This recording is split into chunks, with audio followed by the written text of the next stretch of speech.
Welcome to TradingPub.com's morning report. Real quick before we get started, give you a standard risk disclaimer. As you know, when you start talking about futures and options products, there is substantial risk involved. We're not making any kind of recommendations here, just kind of going over some thoughts over some of the different markets that we watch throughout the week. Alright, it's November the 12th, and we've definitely got some slow markets on hand. It is Veterans Day. We'd like to especially thank everyone that has taken part in the armed forces, and very grateful for that. So again, a wonderful day celebrating that sacrifice made by so many people. And looking at things here, we've got the gold market at 1734.10. And what we're going to do is go through a couple different markets. I don't expect to see anything really happening. The only way that I would expect to see the markets move is, or move a decent amount, is if we get some news out there. So today is kind of a premium, at what I would call a premium selling day, a day where you don't expect much to happen. And looking at gold here, notice we've got gold at 1734. This is a daily chart. We have a top pivot here at 1744.80. Lower pivot at 1725.30. So again, we're kind of hanging around that point. And since if you look at this, let me change this now to a look at just a 30-minute chart. And as you can see here, this thing has been pretty much dead in the water since about 7:30 this morning. It really hasn't moved much. We've been in a range 1738 and about 1732 since the overnight session started, but again, really kind of just hanging out. So we've got a couple trades on in Nadex. We talked about this last week and in our Nadex trading sessions, but basically these are kind of premium capture opportunities, and they've worked out very well. We've had one day we really got burned using this strategy the day before the election, or actually I guess election day. It was Tuesday. We expected the markets to be slow, and we had sold a position to try to bring in premium, betting that gold and oil would stay below a certain point. And if you remember from that day, that Tuesday, the markets really started taking off around 10 or 11 o'clock, and so we ended up taking a loss on those positions, but we exited when the positions traded at $50. So again, the way these work, for instance, that you see here, and I was only able to get filled on one. We've kind of got a ratio here because of the way that the fill happened. I couldn't get filled on my second short contract, but basically what I've done here is I've bought the contract for gold to be above 1726. Paid an average price of $87.50, so max profit on that will be about $12.50 per contract. On the bottom side, and again, just very small size here for educational purposes only, but that you see this is in a live account. I'm just showing you what I'm doing. I also have it a bet here basically that gold is going to stay below 1744. So what I'm doing is looking at the market, taking into consideration it is a holiday. I expect there to be slow trading, and then I also look at support and resistance. I know I've got some resistance here at 1738 to the upside. I've got some pretty good support here at the 1730 area. This is intraday support on gold. And so basically what I did is I looked for two levels above that, and as long as gold stays above 1726 and below 1744 by 12:30, so I've got about 2 hours and 40 minutes to go for this trade to work out, these positions should expire at a full profit. Now, kind of my management game plan, I think it's important to always look at, okay, what do we do if the trade goes wrong? So obviously we know we can't lose money on both of these trades if we hold the expiration. So gold's either going to go up or go down, and so for instance, if it went to 1744 and got above that price and we lost money on this trade, then that means that this trade would be expiring in the money effectively. So again, because we've got it bracketed, we know that we're at risk on one side. So again, what we'll look at is basically use different prices in the market to make a decision.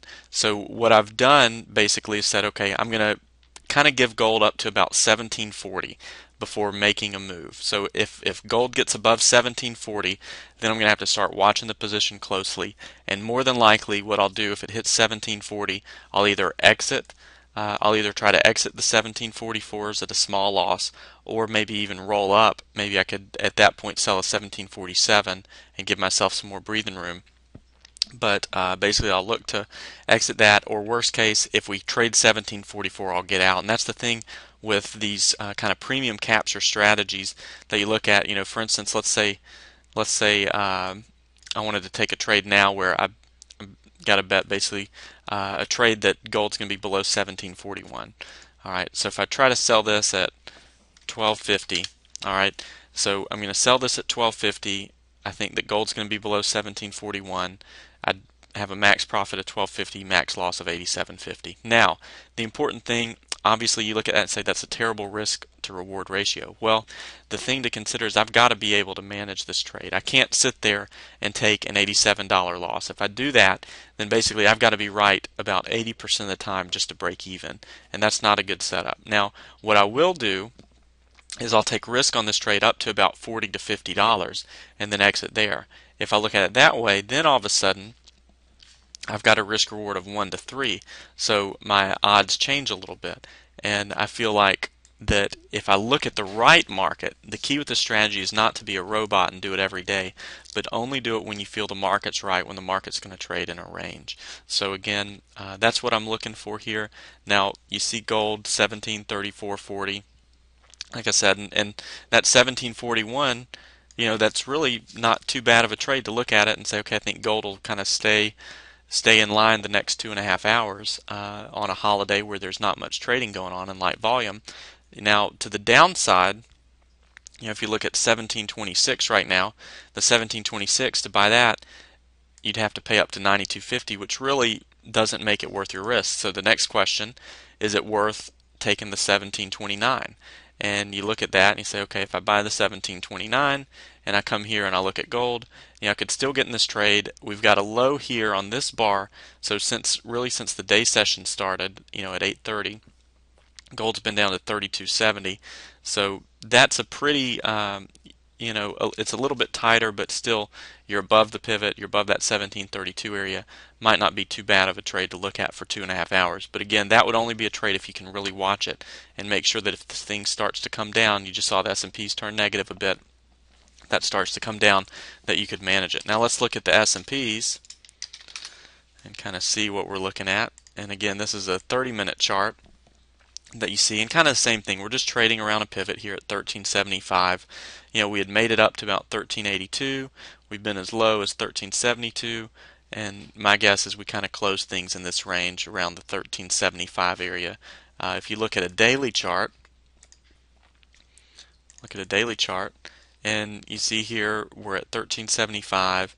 We had a low previous day down to 1363.50, had come up, actually closed the day positive after several big down days. So again, it'll be interesting to see if we kind of consolidate for a little bit going forward. But again, we got to keep a close eye on the bond market. And you guys heard, hopefully you had the video, listen to the video that Tony Laporta did last week. Was really good. He talked about some of the bond market, and you see the bonds are still hanging up, and we'll see tomorrow when full trading comes back what's really going on with the bond markets. But again, you got bonds above 151 still going higher, still creeping higher. So again, as long as those keep creeping higher, that tells you that people are a little nervous about this market.